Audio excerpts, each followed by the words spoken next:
हरे कृष्णा। आप सभी का हार्दिक स्वागत है मेरी श्रीमद् भगवत गीता की सीरीज में।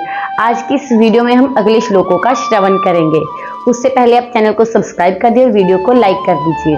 श्लोक शुरू करने से पहले हम मंगलाचरण का उच्चारण करेंगे, जिससे हमें भगवान श्री कृष्ण, वैष्णव और गुरु की कृपा मिलेगी। तो चलिए शुरू करते हैं मंगलाचरण। ओम अज्ञानतिमिरान्धस्य ज्ञानाञ्जनशलाकया चक्षुर्मिलितं येन तस्मै श्री गुरवे नमः। श्री चैतन्य मनोभीष्टं स्थापितं येन भूतले स्वयं रूपः कदा मह्यं ददाति सः पदान्तिकं।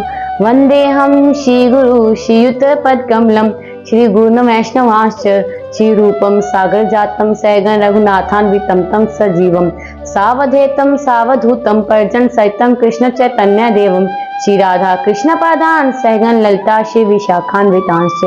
नमः ओम विष्णुपादाय कृष्ण प्रेष्ठाय भूतले श्रीमते भक्ति वेदांत स्वामिनिति नामिने।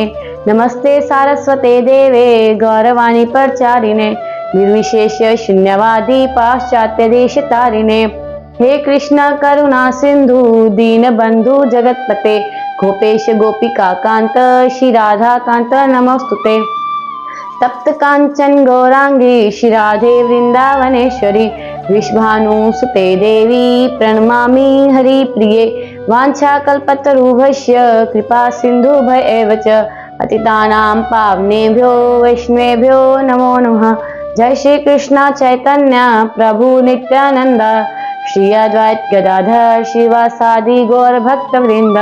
हरे कृष्णा कृष्णा कृष्णा हरे हरे हरे राम राम राम हरे हरे। हरे कृष्णा। श्रीमद् भगवत गीता अध्याय 2 गीता का सार श्लोक संख्या 18। अंतवन्य इमे देहा नित्य सत्य उक्ता शरीरिन् अनाशिने अप्रमेयस्य तस्मात् युद्धस्य भारत। अर्थ, अविनाशी अप्रमेय तथा शाश्वत जीव के भौतिक शरीर का अंत अवश्यम भावी है, अतः हे भरतवंशी युद्ध करो।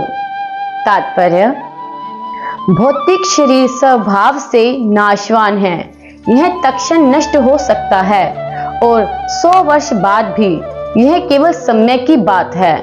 इसे अनंत काल तक बनाए रखने की कोई संभावना नहीं है, किंतु आत्मा इतना सूक्ष्म है कि इसे शत्रु देख भी नहीं सकता, मारना तो दूर रहा।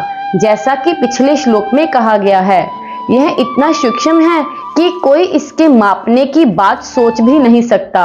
अतः दोनों ही दृष्टि से शोक का कोई कारण नहीं है, क्योंकि जीव जिस रूप में है, ना तो उसे मारा जा सकता है, न ही शरीर को कुछ समय तक या स्थायी रूप में बचाया जा सकता है।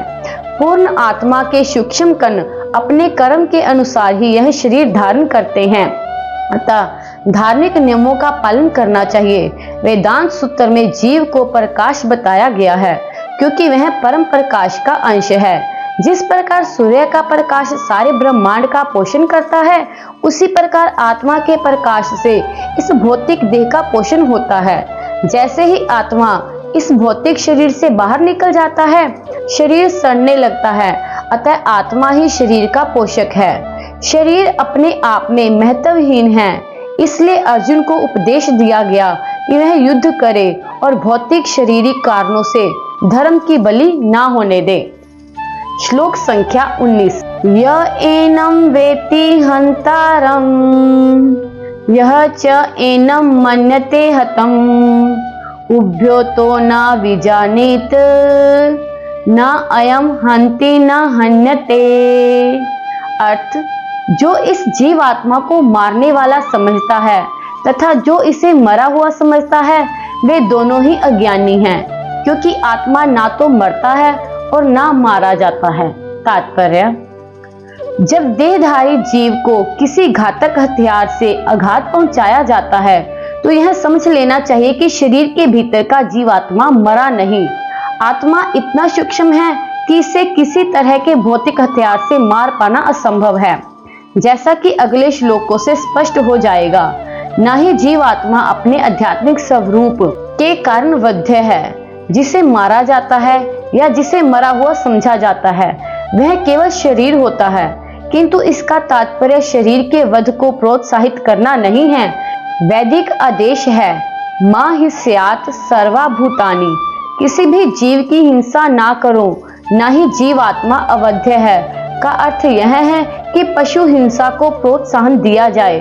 किसी भी जीव के शरीर की अंधिकार हत्या करना निंदनीय है और राज्य तथा भगवत विधान के द्वारा दंडनीय है, किंतु अर्जुन को तो धर्म के नियमानुसार मारने के लिए नियुक्त किया जा रहा था, किसी पागलपनवश नहीं। हरे कृष्णा।